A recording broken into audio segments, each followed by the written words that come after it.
What's going on, everybody? Today's not Monday. Today's Tuesday, actually. Uh, so you might be wondering why I'm uploading video. Well, with the trade deadline for the NFL coming up, uh, I needed to I needed to admit something. And as you can see by the title of this video, I was wrong. So my past, I don't know, I'd say 3 or 4 Browns review videos, I've called for the firing of Coach Hue Jackson. Well, I am no longer going to be calling for the firing of Hue Jackson because as if some of you don't know, Jimmy Garoppolo was traded to the San Francisco 49ers last night for a second-round pick. And Mike Silver, I believe he's with Sports Illustrated. Let me pull up his Twitter because he was going off. And Hue Jackson's daughter actually chimed in and criticized the front office. So I just followed Mike Silver last night because I really appreciated him for calling out this front office for what they are. They're a bunch of fucking hacks. Really. I mean, and here's why I'm defending Hue Jackson now. Hue Jackson and the coaching staff supposedly told Sashi Brown and Paul DePodesta, these two fucknuts in the front office. Okay, I'm gonna try not to get mad, but I hate these guys. These are the most incompetent motherfuckers I've ever seen, and I've lived through Joe Banner, Michael Lombardi, Ray fucking Farmer. Okay, Mike Holmgren. Okay, I know what this shit is like. Okay, and this is the worst front office I have ever seen. So Hue Jackson, I guess, told. All right, goddamn. All right, so Hue Jackson and a bunch of other members of the offensive coaching staff told Sashi Brown, we want to get Jimmy Garoppolo. Rumor is that Sashi Brown told Hue Jackson and members of the coaching staff that a second-round pick, we have 3 of them, by the way, that a second-round pick is too valuable to give away. I'll give you a minute so you can scream. You done? Okay. What a fucking loser. What a fucking loser. Unbelievable. Okay. Now here's Mike Silver's tweets. I found him. Okay. Some account named Cleveland Wynn said, Did he want Jimmy? Michael Silver quoted said yes. Bailey Jackson, who's Hue Jackson's daughter, her account has now gone private. Says can't land a player if you're not on the phones. Mike Silver responded with I mean ... She said, and then she replied back and said, I'm going to start wrecking all these idiot theories real soon. So not only is there a gap between the coaching staff and the front office, Hue Jackson is trying to get these players that are good. Now, I guess he's asking. I don't know. This is a fucking nightmare where me and a lot of other Browns fans cannot wake up from. This has gone full blown. We have shot ourselves in the foot with a fucking 12 gauge. Okay.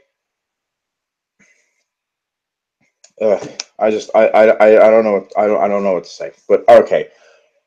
So, and now there's a rumor going around that the Browns are going to fire their whole they're going to fire their front office today after the trade deadline because apparently Jimmy Haslam is siding with Hue Jackson, and I'm glad he is after hearing this bullshit that Hue Jackson is trying to get good players here, and the front office keeps saying no, these picks are way too valuable.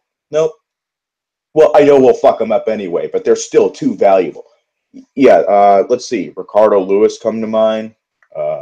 Spencer Drango. Yeah. Let's talk about how valuable these picks. Zane Gonzalez. I'm sure those picks are so valuable to a dumbass like you. I'm going to try to wrap this up soon. This is only going to be a quick video, but I can't believe I can't believe that this is happening.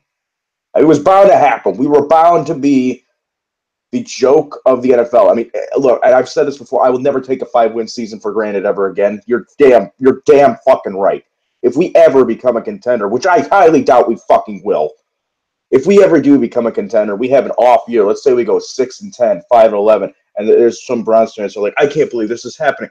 I'm going to look back at the 2016 season and this season and see 5 wins and be like, we used to have it a lot worse.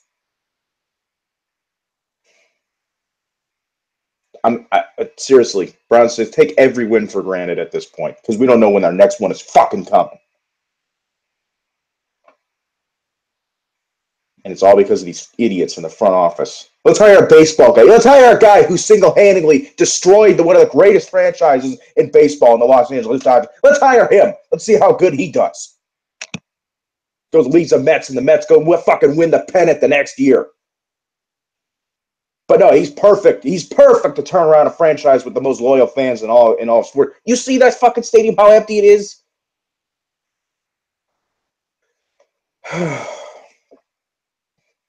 I don't know what to do. I'm siding with Hue Jackson. I'm sorry, Hue Jackson, for criticizing you. It clearly wasn't your fault. It's the fucknuts in the front office that can't part with a fucking second-round pick. I'd give up a second. If I wasn't going to trade for Jimmy Garoppolo, I'd be on the phone with the fucking Colts asking about Dante Moncrief for T.Y. Hilton. But that's not probably going to happen because maybe the fucking Patriots or the Eagles are going to end up getting him because the Patriots are fucking smart. And meanwhile, and I just watched Cleveland 95 last night, and I'm fucking depressed from that because it turns out that, we had a dynasty going, and that fucking asshole Art Modell had to move the fucking team. So this shouldn't even be happening. We should have 4 fucking Super Bowls by now.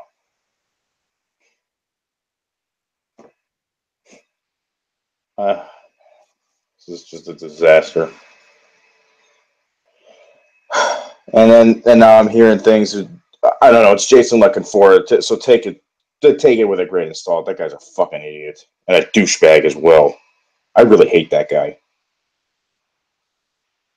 But let me try. Let me pull. I was talking with this local weather guy on Twitter. Yeah, a local weather guy. But here, this guy, his name is Brian Shaw. He's a weather guy on Channel 5 here. Said Jason looking for suggests on Cleveland Talking Heads, which is a local radio show at 92.3. Says Jimmy G wasn't traded to the Browns because Josh McDaniels and Nick Caserio will be the coach and GM. I said, wait, what? And he said, didn't say them by name, but mentioned young guys on the staff from John Carroll. I said, that sounds made up, to be honest. He said, I used to think that. And then he responded, he said, I used to think he made stuff up too, but he was one of the first guys to say head coach and front office aren't getting along. No, that's good. But I think Jason looking for, all right, maybe Jason looking for is right. If he is, I'll admit that he's right, but that doesn't excuse him from being a douchebag. I looked up this guy, Nick Caserio. I think that's how you say his name. And he's a Belichick guy coming from the Patriots front office. And in that Cleveland 95 documentary, I'll admit I cried during that because my generation has been robbed of a good Browns team. My grandpa got to see a good Browns team. My dad got to see a good Browns team. My whole generation has yet to see a good Browns team. I mean, we look back at the 07 team like wow, we almost made the playoffs. But you hire somebody from the Patriots, and somebody from some Browns fans, just got flooded my mentions, just like, oh yeah, well, what about Eric Mancini? What about Romeo Crennel? What about Michael Lombardi? They were all Belichick guys. Okay, Romeo Crennel led us to a 10-6 season.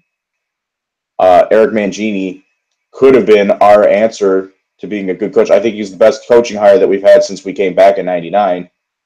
But we fired him because Randy Lerner, our past owner, was a fucking idiot. And Michael Lombardi is Michael Lombardi. I mean, we should have known that. We should have known what we were getting into.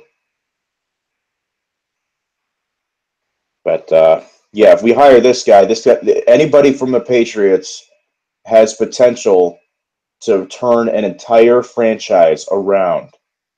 That Cleveland 95 documentary showed that there was several guys. Nick Saban was our defensive coordinator in the early 90s, and he's one of the greatest college coaches. He's up there with guys like Woody Hayes and Urban Meyer and all those guys. Okay, Joe Paterno as well. He's up there. He's up there with all those guys. Much as it hates me to admit it, he is. He came from Belichick. Eric Mangini, I think, could have been the answer to our coaching problems. He came from Belichick. Thomas Dimitroff, who's Falcons GM. At least he was when this documentary was filmed. I don't know too much about the Falcons, but he's their GM. Came from Belichick. The Chiefs GM came from Belichick. Ozzie Newsome as well.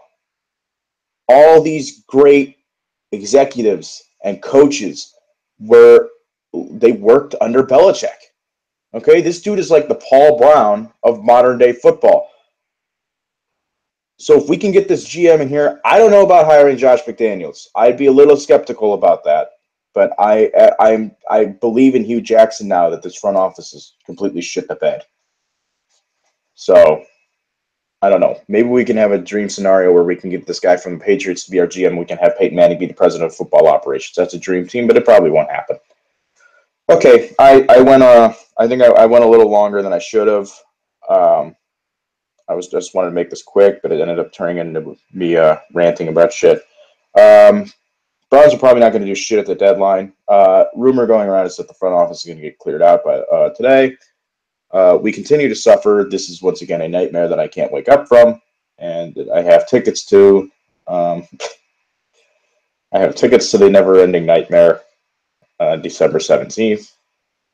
December 17th, which I found out, I guess, December 17th, and this is fucking eerie, was the last home game at Municipal Stadium.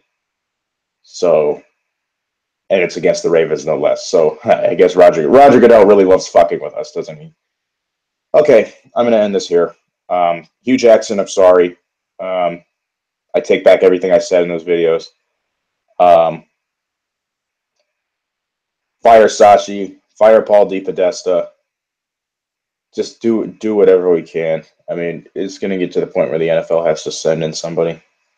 But I don't know. That's all I got to say. All right, you guys know what to do. Like, comment, subscribe. You can follow me on Twitter at @_back55. Link will be in the description.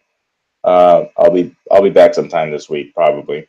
And if the Browns do something big as a deadline or fire their front office, I'll probably make a video tomorrow. But if not, there won't be a video if they don't do anything. So thanks for watching, and later.